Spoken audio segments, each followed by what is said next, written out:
Well, good afternoon. It is Tuesday, September the 19th, and welcome back to the shop. Before I get started, I just wanted to thank all of my subscribers. I now have over 1,000, and that's really great because basically a couple years ago when I started the restoration, these videos were mostly for me to document things that I'm doing, but also, hopefully I can help others. But basically, we just spent the last 3 years restoring this car.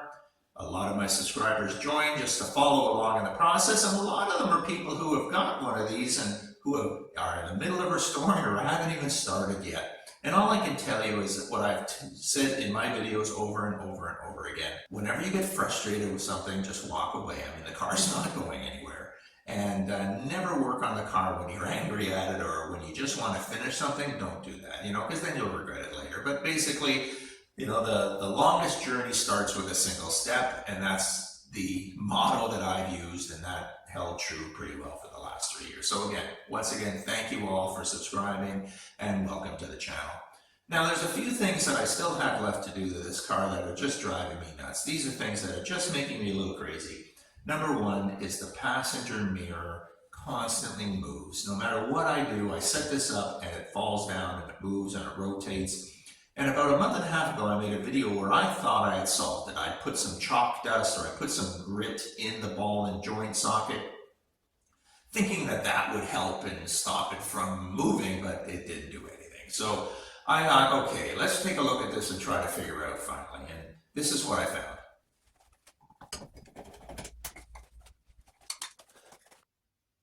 So basically the challenge is that behind this, so inside of the housing on the other side behind the mirror, is some spring steel.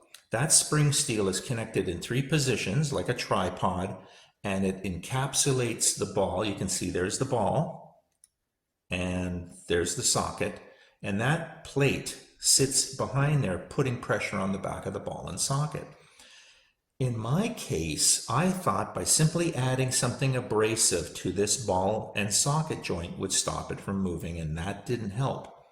What ended up happening is I wanted to figure out what's going on, but you can't gain access. The only way to gain access is to take the mirror, take a razor blade, and separate the mirror from the backing plate. There's simply double-sided tape behind here, so by taking an X-Acto blade and slowly working your way through it, you were able to remove the mirror. Now, I'm sorry I didn't record that because at the time I thought I was just doing some investigation. I didn't realize I should have been recording.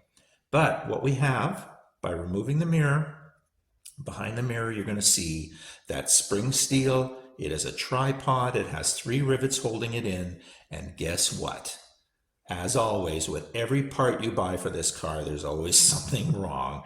In my case, there was only 2 rivets holding. The 3rd rivet wasn't. The spring steel was bent away and therefore was not applying direct pressure to the back of the ball, holding it into the socket. And that was it.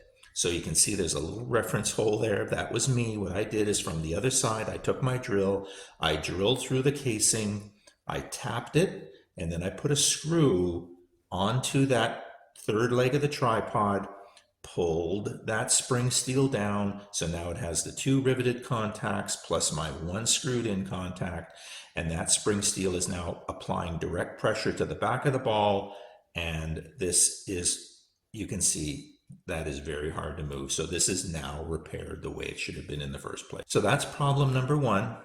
Let's take a look at problem number 2. Now the second challenge was self-inflicted. I had originally bought a replacement rear view mirror for this car because the old one was a mess. I mean, the car was a mess. But I decided later that what I wanted to do was actually put in a dash cam. Bottom line, this thing weighs 5 times as much as a regular mirror, but I was still using the original clamshell. And what I mean by clamshell is this is simply 2 pieces of metal that are bolted together and is a ball and joint, and that ball and joint socket allows you to move your mirror. In my case, that was designed to hold a very light mirror, not a very heavy mirror.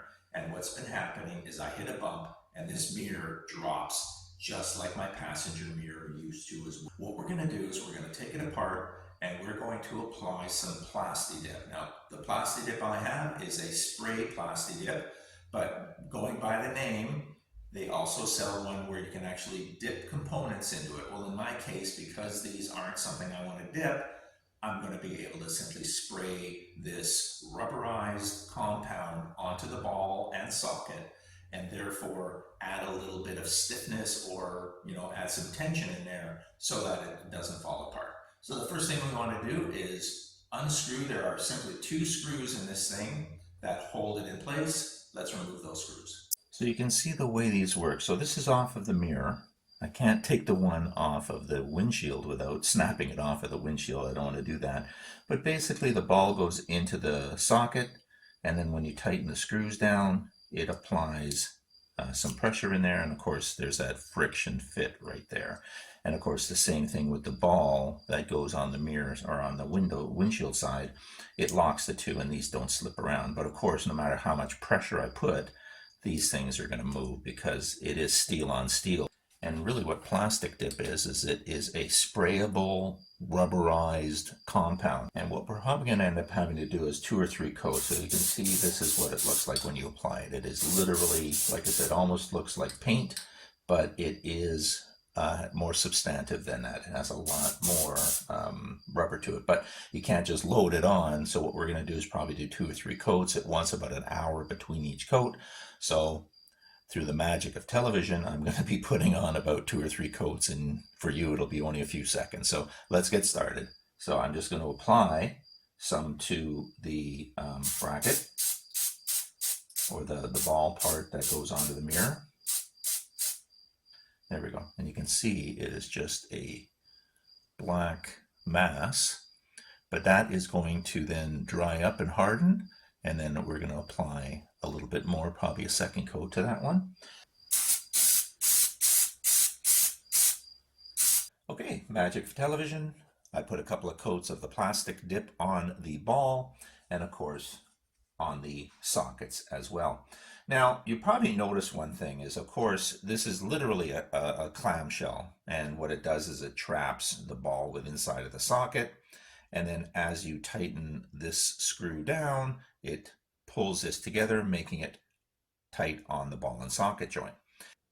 I can tell right now instantly that when I put this together and I even squeeze it with my fingers, you can see there's a gap there, which means the plastic dip is holding this apart to the point where if this is screwed in hard, this is not going to move now. So this is really now going to make sure that that mirror is going to be stiff and it's going to hold itself in position. So let's go put this back in the car. Okay, so I put the screws back in. The mirror is nice and solid, so that is not going to drop every time I hit a bump.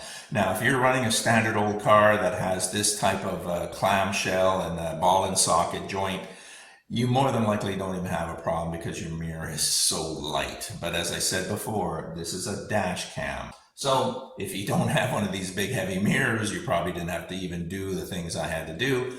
But by putting that little thin coat of the plastic dip or the rubberized paint on the ball and the joint, when you tighten it back up, it really becomes stiff. And like I said, it doesn't move around. So just again, like I said, I hope you enjoyed that video. It's just a quick thing, getting rid of a couple of things that have been gnawing at me. Passenger mirror, like I said, was a defect from the manufacturer. You have to take that apart to fix the defect, and then now that is holding really well. This was not a manufacturer's defect. This was literally me putting too much weight on simple ball and joint connection, but I think we've taken care of that as well. Anyways, a short video. Just wanted to say hi to my 1,002 subscribers. Again, thank you all for watching. If you enjoyed the video, hit that like button, and I'll see you again soon.